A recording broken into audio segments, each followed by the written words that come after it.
La autoexigencia, esa voz interna que te dice que nunca es suficiente, que tenés que hacerlo mejor, llegar más lejos, rendir más, estar para todos, verte bien, ser eficiente, productiva, amable, perfecta. Es una presión que muchas veces viene disfrazada de motivación, pero en realidad te desgasta. No es lo mismo exigirse que ser autoexigente. Exigirse puede ser sano, tener metas, compromisos, mejorar.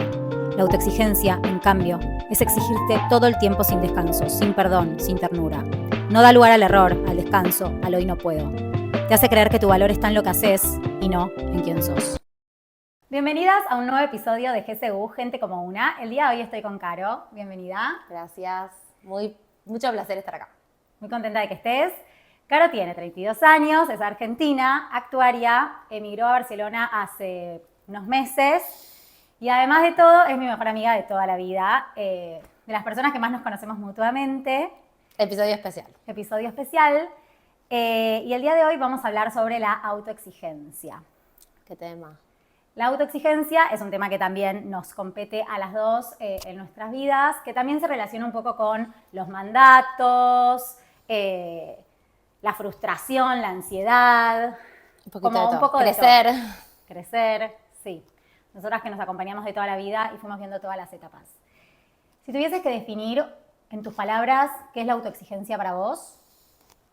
Es como una fuerza interna que te sirve para lograr un montón de cosas y realmente como que te empuja, te motiva, pero por otros lados, o no, en otros aspectos puede ser como bastante duro vivir como muy atenta a eso o dándole mucha rienda y puede tener capaz como un costo muy alto después, esos logros o cosas que vamos consiguiendo en otros aspectos de nuestra vida.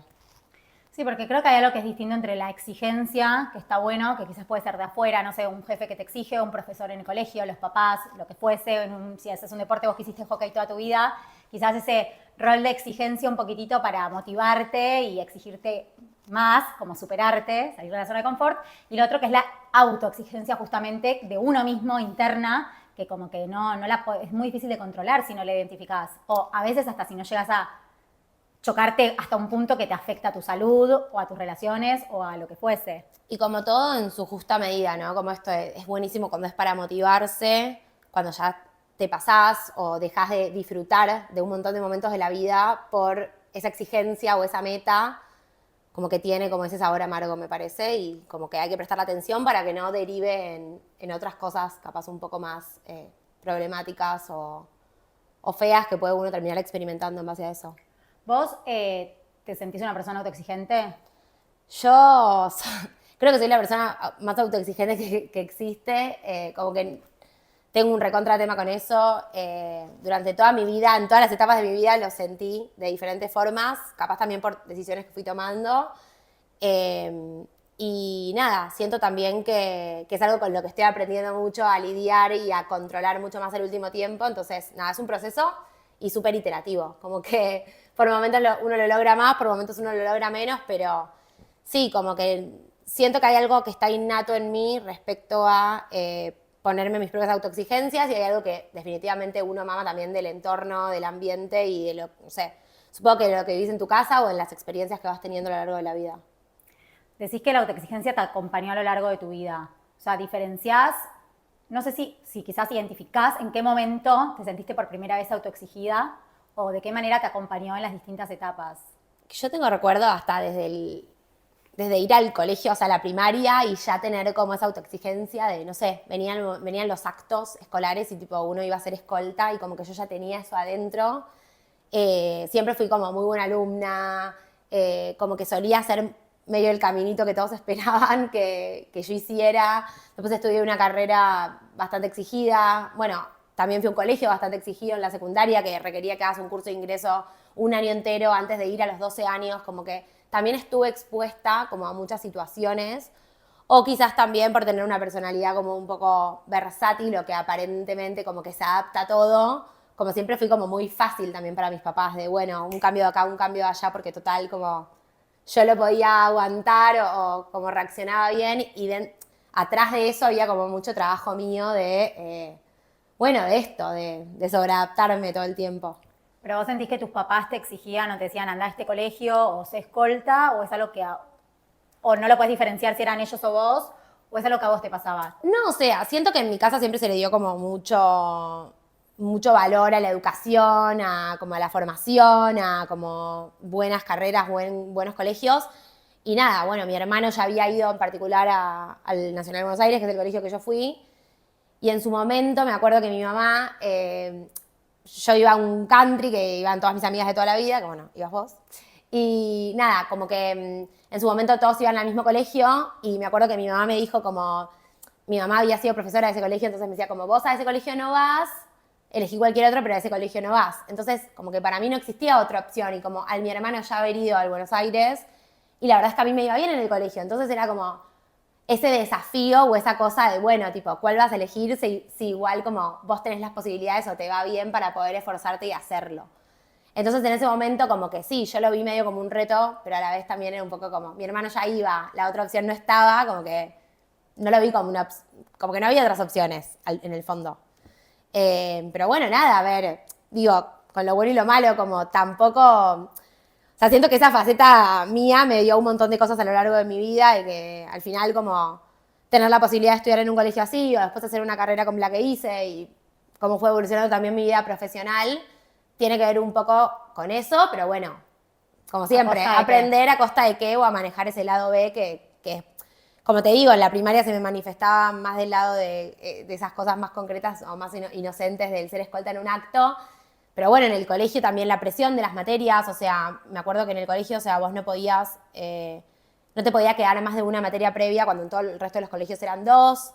Yo nunca me llevé una materia ni a diciembre, para mí era como también esa presión de siempre como tener muchos exámenes, teníamos cosas a contraturno, como desde muy chica sentí esa presión del estudiar, de la obligación y todo, quizás en una etapa donde tampoco, o sea, hacía un montón de otras cosas, no es que solamente estaba encerrada en mi casa estudiando, pero sí sentía como esa tensión. Que viste que está esto como de un poco, a mí también me pasó de la exigencia en no llevarme ninguna materia o en voy a hacer mi carrera en este tiempo y si, o sea, un montón de cosas que para qué, ¿no? Corriendo ante qué o demostrarle a quién o porque si tenés un título a X edad o si no te llevas materia sos mejor o peor o suficiente o te van a creer más o menos como, pero el que lo sufre es uno mismo porque... Uno es el que más sufre. Cuando ves a los nenes que se sacan un 8 y lloran, tipo, y lloran y están angustiados de verdad, sos... Yo en eso, o sea, quizás no lloro, pero tipo, sí me hacía mal, pero el pibe la está pasando mal. Hay un nivel de exigencia ahí que es tipo, ¿cuál es el costo? O sea, ¿a qué costo llegas a tener un 10 o a ser escolta? Y además... Y potenciado ahora mucho más. O sea, de hecho ahora vemos cómo cambia todo. O sea, lo que era una carrera exitosa o de prestigio hace 6 años, ahora ya no lo es, cambia todo permanentemente, o sea, con las redes, con todo, como... Antes era capaz en ese ambiente más de tu familia o de qué iban a pensar los demás o como muchos de la autoexigencia llevado a eso, ¿no? Como cómo me posiciono, o sea, si soy mejor o si soy más perfecta, me van a querer más. No sé, siento que un poco va por ese lado y uno empieza como a deconstruirse cuando va creciendo. Pero un poco lo que hablábamos el otro día respecto a las redes, o sea, como que hoy tenés el acceso a todo lo que está haciendo todo el mundo en cada lugar del mundo, que tal vez vos te levantaste a las 7 de la mañana con un montón de esfuerzo y hay uno que ya salió a correr 14 kilómetros y lo ves en tu teléfono y es lo primero que ves cuando te levantás. Entonces eso genera una espiral que todavía potencia mucho más este tipo de personalidades o de cosas. Pero bueno, mismo no sé, ese costo que decimos, era muchas veces para mí terminar de rendir un examen y estar 2 días con fiebre. Bueno, ahora lo vivimos ahora que estoy en Barcelona y justo este último mes estuve con muchos procesos de selección para nuevos trabajos y vino Den y yo 2 días en cama estuve. Me bajó como toda la ansiedad. Cada uno, o sea, a sus niveles, ¿no? También como que ¿Nos sorprende? No nos sorprende. Vamos cambiando un poco y haciéndonos cargo también de un montón de decisiones, emigrar, cambios a nivel generales, somos más grandes. Pero bueno, hay algo de esa autoexigencia que ya, como que yo lo siento muy, muy calado hondo, como que ya me cuesta y ya siento que no es algo que a esta altura de mi vida diga, tiene que ver porque mis papás me dijeron una cosa, me dijeron tal otra o me exigieron, ya tiene que ver con algo mío, de lo que yo me tengo que hacer cargo y de a poco, bueno, ir viendo cómo lo manejo. A ver, yo creo que acá hay algo que es lo que, como el aprendizaje de todo, que es hay un momento en el cual necesitas entender cosas, por qué sos así. Tipo, está bien, yo llegué a X edad, 25, 30, 32, cada uno en su momento y su proceso. Yo soy así porque a mí me educaron de esta manera. Empezar a entender y hacer terapia, quizás para entender un poco de cuál es la mochila que cargas, hasta que un poco decís, ok, cargo con todo esto, yo soy responsable y a partir de ahora elijo cómo transitar la vida. O sea, ya no le puedo echar la culpa a mis papás de todo. Sí, tipo entender, che, quizás sí, a mí me educaron de esta manera, o me dieron mucho amor, o me dieron poco amor, o se me sacaba un 8, me decían, te castigaban en vez de premiarte. Entonces, como hay algo ahí que te acompaña, porque en definitiva, nuestra familia, sea como esté compuesta, te marca, pero hay un momento en el que decís, ok, yo ya me doy cuenta que esta autoexigencia me hace mal. Porque o me enfermo, o no sé, bueno, ¿qué otras cosas sentías que te pasaban en el cuerpo? O sea, ¿de qué manera se manifestaban estas autoexigencias que decís, ok, llegué al límite, tipo, me exijo, y que cuando quedo en un trabajo me agarra fiebre porque ya puedo soltar, o emigro, y cuando conseguí mi casa, mi trabajo, no sé. Sí, creo que... O sea, yo soy muy de ponerme metas, objetivos y como volverme muy obsesiva hasta cumplirlos. Entonces también todo eso se va mezclando. A lo largo de mi vida lo vi de lo más leve desde esto, desde enfermarme o que me agarre fiebre después de un examen o de algo o una fecha importante. Herpes, psoriasis, bueno, o sea, hasta lo más heavy que me tocó hace más o menos 2 años, 1 año y medio, que fue tener ataques de ansiedad, que nunca me había pasado. Y llegó un punto donde me pasaron un par de cosas y yo tuve que seguir adelante porque era mi casamiento y también la autoexigencia puesta a mi fiesta de casamiento, mi vestido, lo que quiero, lo que no quiero, la organización, y fue como un montón y eso derivó después entre eso más situaciones, se murió mi abuela, como muchas cosas que pasaron ese año juntas que no estaban planeadas, que se mezclan mucho también con manejar la incertidumbre o las cosas que uno no controla, ¿no? Esto de querer controlar todo y el universo no depende de uno.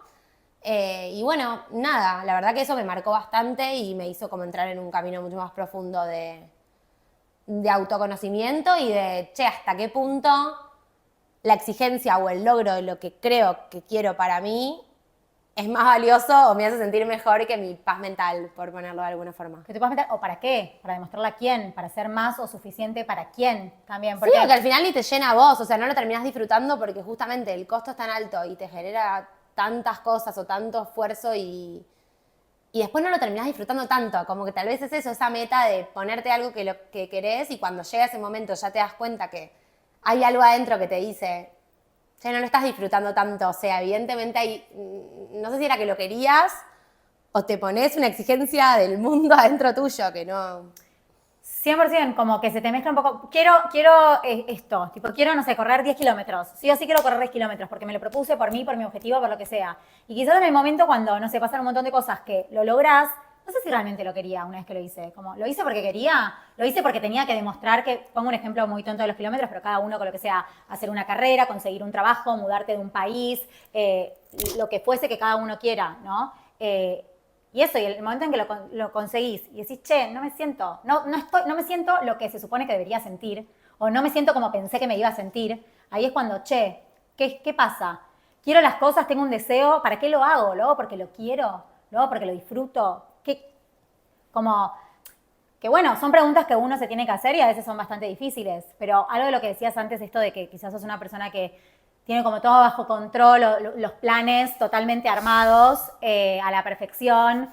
Me mudo en este tiempo tal cosa, en este tiempo tal cosa. Quiero empezar a trabajar el 1 de septiembre.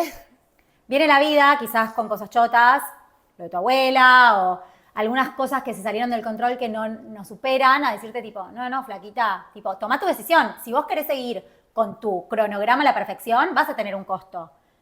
Es que a mí eso me enseñó... Como el vibrar más alto que digo yo, pero... para que lo explico brevemente, Obvio. que es como, yo siempre hablo de esto de vibrar más alto, que es como que nosotros tenemos niveles de vibración y yo lo pongo como en niveles, nivel 1, nivel 2, nivel 3. Para pasar al nivel 2 necesitas pasar al nivel 1. Y quizás la vida te manda, te prepara y vos vas creciendo y te aparece una prueba del exterior, que es difícil obviamente, a ver si pasás de nivel o haces lo mismo y te seguís en el mismo nivel. Entonces quizás a veces el universo nos manda pruebas a ver si seguimos en el mismo nivel o, ok, reconozco que esta es la Carolina de antes y hoy elijo otra cosa o elijo lo mismo. Bueno, yo estoy un poco como en esa lucha, un poco lo de vibrar más alto, a mí me recuerda esto de y también he hablado mucho con mi psicóloga, como yo soy una persona que, por el contrario, ¿vieron cuando te dicen el tema de, bueno, tenés que salir de la zona de confort? O sea, yo siempre estoy saliendo de la zona de confort y eso trae un montón de estrés. Entonces, nada, a medida que justamente me pasó algo que es verdad, o sea, por suerte había tenido la buena suerte en mi vida de que no me pasara nada muy traumático ni crítico a nivel perder un familiar o situaciones mucho más complejas que te pueden pasar en la vida. Tuve esa suerte y yo era una persona que al tener siempre todo controlado, que todas las cosas me salgan tal lo planeado, sé que un mes antes del casamiento se muera mi abuela y que 2 meses antes del casamiento el papá de mi marido tenga un infarto, como que eran situaciones que nosotros claramente no las teníamos en el radar y yo nunca había, o sea, podido lidiar con frustraciones tan grandes y con situaciones de, che, bueno, no, o sea, esto debería estar pasando de esta manera y está pasando totalmente de otra.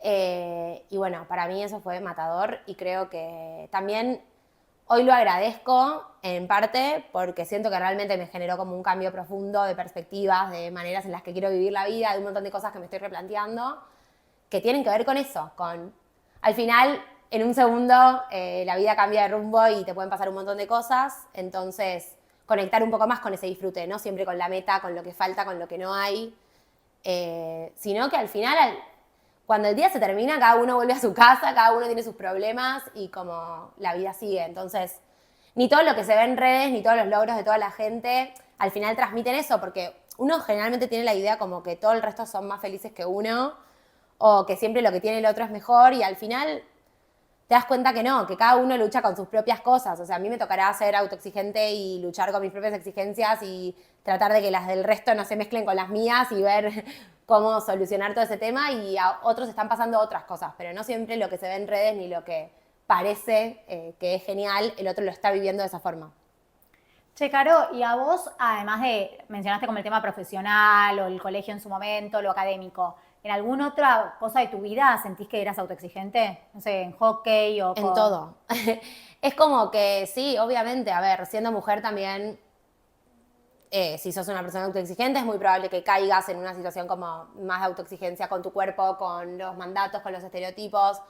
Y si bien yo siempre fui muy deportista, como y estoy acostumbrada siempre a entrenar y a vivir una vida así como desde el deporte, no tanto desde el estereotipo de belleza, como también siempre, si estoy 2 kilos más gorda, 2 kilos más flaca, como con mucho ese estereotipo que todas tenemos muy arraigado. En hockey en su momento también, me acuerdo que nada, jugar en club también tiene eso, que el equipo de primera, el equipo de intermedia, que si faltaste 2 semanas que te pasan a intermedia, que si bajaste un poco el nivel y como yo todo el tiempo eso también lo resufría. Un montón de veces me costaba mantenerme, me tocó jugar en la intermedia y después no poder jugar en la primera y a mí me generaba una frustración, ¿no? Como que me terminaba haciendo que no lo disfrute, algo que toda la vida me gustó y que cuando me di cuenta ya a los 20, o sea, jugué desde los 5 años hasta los 26, obviamente cuando sos más chica el cuerpo te da más y no tenés que dejar tantas cosas. Ya me acuerdo de más a los 20 y pico, que ya si jugábamos el sábado, salir el viernes no, porque no se puede salir antes del partido. Sí, como que al final esos espacios que deberían ser más como de hobby, de disfrute, siempre a mí me sucede que en mi vida terminan como tenidos de ese color de exigencia.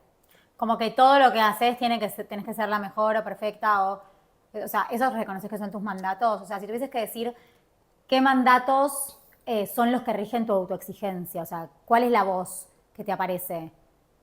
De entrar a un trabajo, de jugar al hockey, Es que siento que es una voz interna mía que no me deja... ¿Pero qué te dice?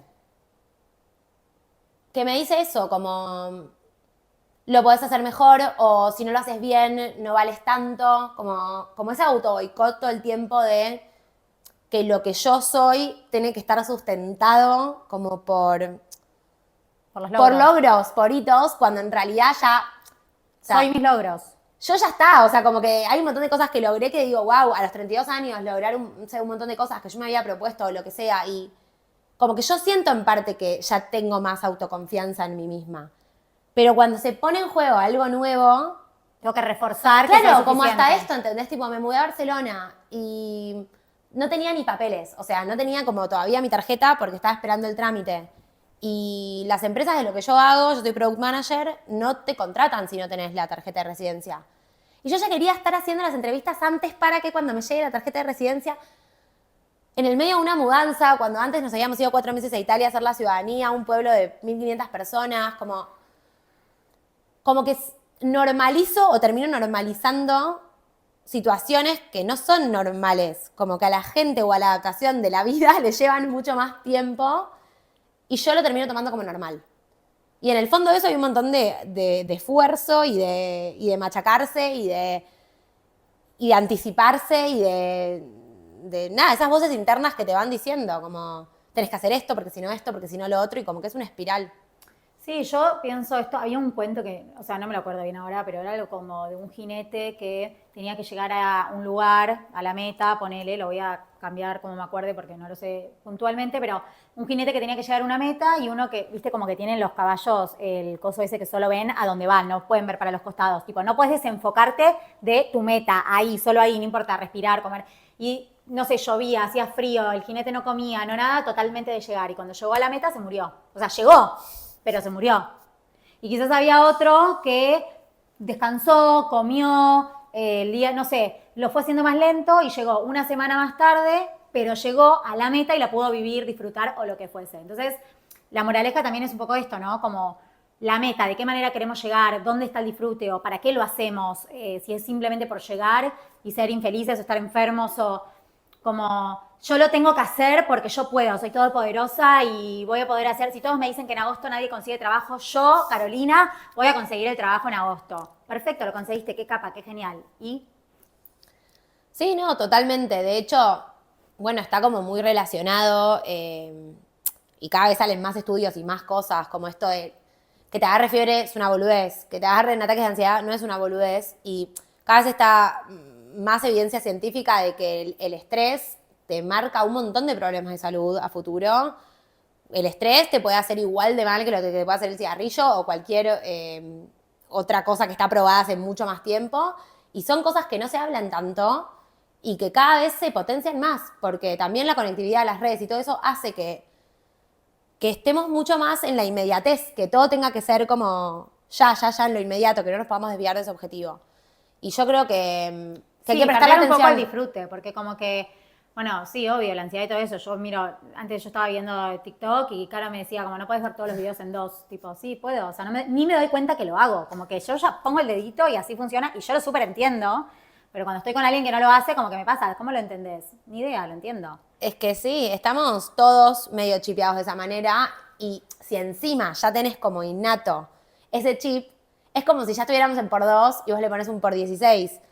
Y es muy vertiginoso, como que es difícil y la caída es dolorosa. Por eso yo digo como, para mí tener ataques de ansiedad fue lo máximo, toqué fondo y realmente estoy trabajando un montón en cambiar eso. Es horrible, no se lo deseo a nadie, siento que te marca como por siempre. O sea, yo siento que, tal vez ahora porque pasaron 2 años y no es que, o sea, es bastante reciente. No es que pasaron 10 años o 15 años que, bueno, ya puedo decir otra cosa, pero hoy siento que a mí me cambió como persona, que espero que haya sido algo que me siga potenciando a repensar, repensarme, ordenar mejor mis prioridades, esto de no siempre tengo que primero resolver y después disfrutar, como cómo puedo integrar las dos cosas, ¿no? El disfrute y la resolución en el proceso y no siempre en el objetivo. Creo que eso es un poco como lo que más tengo que aprender o sigo como siempre tratando de aprender. Igual antes dijiste algo de esto de como que tener fiebre es una boludez, pero un ataque de ansiedad, de pánico, no. Y para mí tener fiebre no es una boludez, porque una cosa es, no sé, que saliste con una pollerita y un top con menos 3 grados bajo cero, y bueno, quizás ahí tenés fiebre y decís, che, ayer me desabrigué, y otra cosa es, che, yo tengo fiebre justamente una vez que hice todo este proceso de selección, tuve 20.000 entrevistas, todo al día que me dicen que quedo me enfermo. Entonces tener fiebre ahí es algo de, hay una psicóloga que dice esto de como que el cuerpo habla y si no lo escuchás, grita. Y si no lo escuchás, va a gritar tan fuerte que tipo, vas a tener que escucharlo. Entonces quizás es eso, la primera señal es decirte, che, estoy muy cansada, te mando fiebre. Si no me escuchás la fiebre, te hago que, no sé, ni idea, estoy inventando, pero tipo te desmayes. Y si no, tipo un día vas a sentir que te morís y que te ahogás hasta que entiendas que tipo, sos todo, sos un cuerpo, sos lenguaje, sos emociones, tipo, sos Carolina entera. Es que a mí me pasó eso, o sea, es un poco lo que yo escribo, o sea, mis recuerdos eran, sí, primero un resfrío, después una fiebre, después una psoriasis que, nada, como que uno no toma dimensión, porque piensa eso también, piensa que es todopoderoso, que a mí me costó mucho sentirme vulnerable. Tipo, yo nunca me había puesto en un lugar de vulnerabilidad, como no sabía que era eso. Y como que realmente siento que el ataque de ansiedad te pone en un lugar de vulnerabilidad que ya estás como, algo me está como controlando a mí, como que yo no soy la que controla la situación y yo no voy a poder controlar nada de esto. Pero bueno, es un aprendizaje y obviamente que no digo que sea una boludez tener fiebre, al contrario, hay que prestar atención desde el principio. Pero bueno, siento que ahora por suerte también se le da como mucha más importancia a estos temas, como que se habla mucho más también del estrés y de los objetivos que uno se pone, como tanta inmediatez, bueno, también trajo eso, de que también están apareciendo mucho más este tipo de cosas o de episodios a cada uno con lo que le toque lidiar y que también se habla mucho más, así que... Sí, también como ponernos un poco metas más, tipo, está buenísimo tener metas como a largo plazo, pero metas también más cortitas y más realizables, porque si yo no sé hoy, nunca jugué al fútbol en mi vida y quiero ser Messi y no voy a poder, tipo, por más que yo ahora, ¿cómo era la película? ¿Sabes cuál me acordé? Whiplash, la del baterista, ¿vos la viste?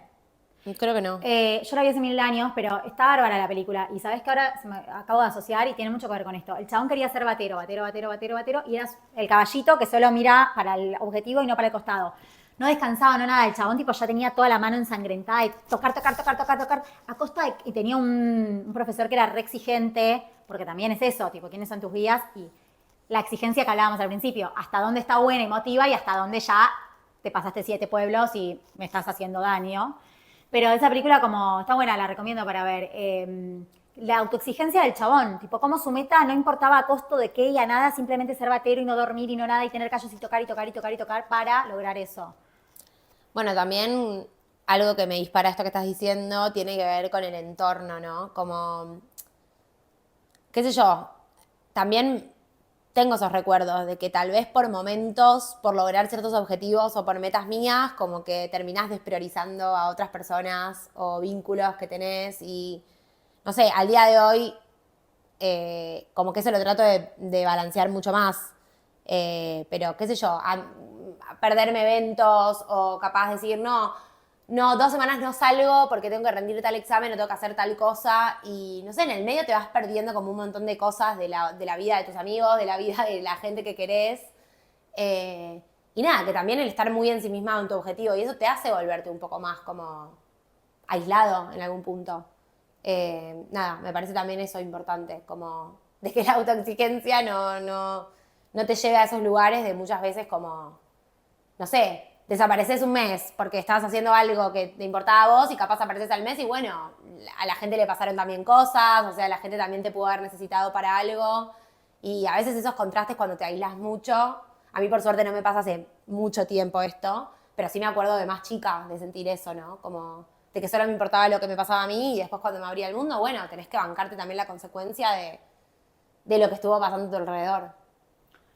Sí, hay algo de eso de cuando es un objetivo, viste, que te centrás y es como, bueno, no sé, rindo mi último final tal fecha y a partir de mañana vuelvo a vivir. Como que tipo, realmente a partir de mañana puedo hablar, puedo tener una vida, puedo salir, puedo pensar en que existe un mañana. Yo me acuerdo que cuando estaba en la facultad que tenía los finales, que tenía en 2 semanas 5 finales, era terrible, boluda. Y ahora lo pienso y digo, ¿para qué? ¿Contra quién corría? O sea, se me podía recibir igual de otra manera. Yo tenía que meter los 10 finales por año. Me acuerdo una vez que reprobé un final o un parcial, no me acuerdo qué era, yo con lágrimas en los ojos. Era el profesor más exigente de la carrera, que era Derecho Procesal, que es re importante igual, y el chabón te hacía tipo, te decía, vos vas a ser abogado, tenés todo, o sea, vos tenés en tu estudio todo el material, traigan todos los libros que quieran y todas las cosas, ustedes tienen que hacer esto, y el examen era tipo eso, como si fueses un abogado, y yo la reprobé ese final, y me puse a llorar con el profesor diciéndole, yo quiero ser abogada de verdad, tipo... Pobre niña. Bueno, me acuerdo de eso y me doy ternura y pena. No, era pero entendés la sí. exigencia, como bueno, flaquita, no pasa nada, es un final, un parcial, lo volvés a estudiar, tipo, lo volvés, pero para mí era tipo, yo fallé como ser vivo, ¿entendés? No, y a mí me pasó lo mismo, o sea, en el secundario nunca me llevé una materia y en la facultad solamente recursé una materia, que fue análisis numérico, que era O sea, era como demasiado exigente. Y me acuerdo que yo, que suelo tener todo bajo control, se ponía que había que estudiarse, no sé, 22 demostraciones matemáticas larguísimas de 4 carillas cada una de chino, eran chino más o menos. Y también, o sea, me acuerdo que yo había averiguado que el profesor cuáles había tomado el cuatrimestre pasado y él nunca repetía los que había tomado el cuatrimestre pasado. Entonces, ponele que eran 24, yo me aprendí las otras 22, porque esas dos dije, listo, ya las tomó el cuatrimestre pasado, no las va a tomar. Te cagó. Y tomó las mismas 2 del cuatrimestre pasado. Y tenías que tener como balanceado, no sé, la parte de la teoría con la parte de la práctica. Entonces me dijo como, yo sé que, porque encima me conocía, porque yo me quedaba todas las clases preguntándole cosas, como que habíamos Ay, qué pesada, Carolina, habíamos por llegado favor. pocos al último examen. Te repruebo por pesada. Y nada, recursé. Y yo creo que ahí, o sea, de verdad lo pienso. No me acordaba que habías recursado. Para mí ahí tuve mi primer mini episodio de ansiedad. O sea, que ahora viéndolo, o sea, después de que me haya pasado de más grande, para mí en ese momento tuve un episodio de ansiedad. Obviamente que lloré, pero lloré desmedidamente. O sea, después ya está, lo superé, pero lo mismo. Qué sé yo. Situaciones así, situaciones, no sé, pienso en general como de no entrar, o sea, lo mismo, cuando hice el curso del Buenos Aires, me acuerdo que tenía 12 años. O sea, nos hacían rendir 12 exámenes. A lo largo de un año ibas a la puerta de ese colegio gigante, siendo una niña, eras un número, te daban un número así que entrabas y eras el 362, no sé. Muy fuerte, muy fuerte. Bueno, La competencia, eso de la competencia, de que había 400 lugares y éramos 1.200 personas y el juego de calamar, tipo, tiene que Sí, sobrevivir. y el instituto y después como esa sensación de lo que se jugaba en eso, como desde tan chica. Lo pienso ahora y digo, y bueno, tiene algo de sentido, como que siempre fui teniendo mis desafíos. Utilizaste una palabra que me pareció que bastante atinada, que es desmedido. Tipo, porque para mí ahí es la clave, como uno puede tener exigencia, uno puede querer controlar algo, uno puede sentirse contento, mal, no sé, lo que Tener fuese. metas, o sea, clave. Entonces, Pero- nuestra listita de metas para el año que viene. Sí, obvio, y tener una razón para la que levantarte de la cama, o sea, si no, pero cuando algo es desmedido, el enojo desmedido, o la ira desmedida, o la angustia desmedida y prolongada en el tiempo, como ahí cuando ya se va para el otro lado es cuando hay que, bueno, evitarlo, tratar de evitar eso, y si no, como ahí es cuando empieza el problema. Sí, y también esto de lo desmedido con el lado B. O sea, es el lado B de la autoexigencia.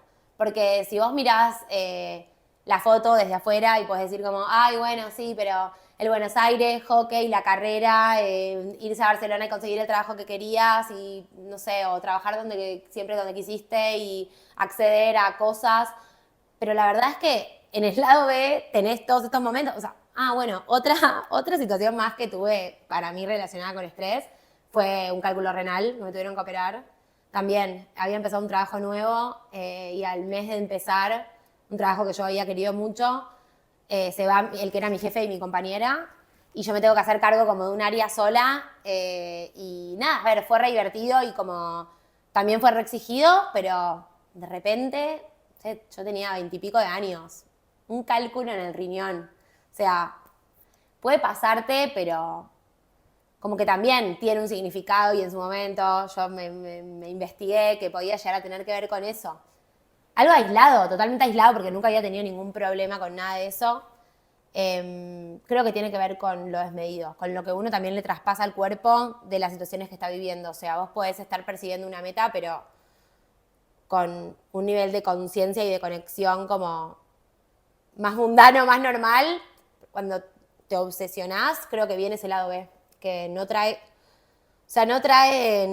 nada lindo ni nada positivo. Bueno, viste, hablamos un poco de eso, de la autoexigencia, del control, de la ansiedad, la frustración, los mandatos, como todas estas cosas que van de la mano, como alimentando a la autoexigencia. Ya lo que dijiste del lado B, también puede pasar que es que uno piensa, tengo esta meta, quiero este trabajo, quiero este objetivo físico, quiero mudarme a otro país. Quiero esta casa, quiero este auto, lo que sea. Lo que sea, que quizás lo lográs, lo que decíamos antes, y no lo disfruto tanto, que puede ser porque el cansancio, lo que sea, y también darte cuenta que quizás ya no querés eso que antes querías. Como, luché tanto por esto, lo tengo y ni siquiera es tipo, como, ya no soy esa Denise que quería esto. Me esforcé tanto para algo que hoy no quiero. Y ahí también qué frustración, ¿no? Porque, wow. Sí, porque dejaste mucho y como que se te fue, no sé, se te jugó mucho durante mucho tiempo por ciertas cosas. Yo siento que me está pasando ahora. yo me siento un súper quiebre después de los 30, como que ahora que estoy por cumplir 33, como que realmente siento que estoy empezando a reconfigurar un montón de cosas en mi vida, de mis valores, de lo que quiero, de lo que no quiero. También es verdad que logré muchas cosas que me propuse a nivel profesional, entonces también hoy me siento realizada desde ese lado, entonces también me da la posibilidad de verlo también desde el lado de la autoexigencia, como, bueno, ahora te lo permitís pensarlo porque ya lograste cosas que querías. O sea, eso también marca que por algo, o sea, como que todo está tenido la misma lógica en el fondo y es difícil erradicarlo. Es como cuando uno quiere cambiar algo, tiene que hacer el triple de esfuerzo y muchas veces cree que cambió y va a volver a tener una actitud o una acción que va a ser más relacionada a lo que uno era antes. Pero creo que es importante, como siempre, traerlo de vuelta a la discusión y tenerlo en mente y tratar de realmente poder hacer ese cambio para disfrutar. Sí, también algo de esto de cómo nos hablamos, ¿no? Como esto de, no sé, no, hoy no puedo, tipo, pero no sé, no dormís hace 3 días. Sí, pero tengo que terminar esto, tengo que entregar este trabajo, tiene que estar perfecto, tipo, no puedo, mi meta es acá y si no lo hago voy a ser un inútil o no voy a quedar o lo que sea. Tipo, como, cómo nos hablamos, qué mensaje nos damos. Tipo, quizás, bueno, hice lo mejor que pude, tipo, ya no depende de mí, como di lo mejor, como... Es que nos hablamos de una manera que no le hablaríamos capaz ni a nuestro peor enemigo. Entonces es como que eso también el cuerpo lo absorbe y aprender a hablar, o sea, le hablamos a otras personas o cuidamos las maneras o tratamos de vincularnos de una manera súper sana para construir vínculos y a nosotros mismos, que es nuestro propio vínculo con nuestro propio cuerpo y mente, nos boicoteamos, nos exigimos, o sea, bueno, eso que vos decías, o de no irte a dormir o de no darte los descansos o de priorizar otras cosas antes que lo que tu cuerpo te está pidiendo. Sí, creo que parte mucho también de cómo uno se habla o de cómo uno se autopercibe también para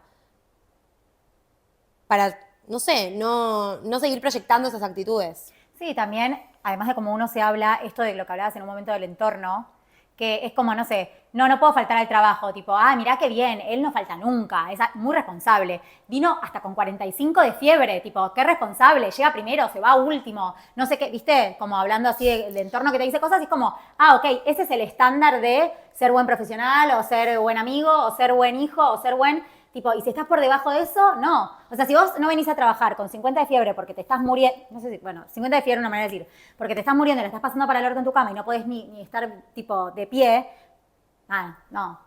Vos no vas a llegar a nada, vos no vas a ser buen profesional, vos no vas a ser mejor. Es que eso es lo que te enseñan también un poco. Es lo mismo que como lo que yo decía, ay, mirá, Caro, esa carrera que estudiaste, dicen que es re difícil, que es para inteligentes.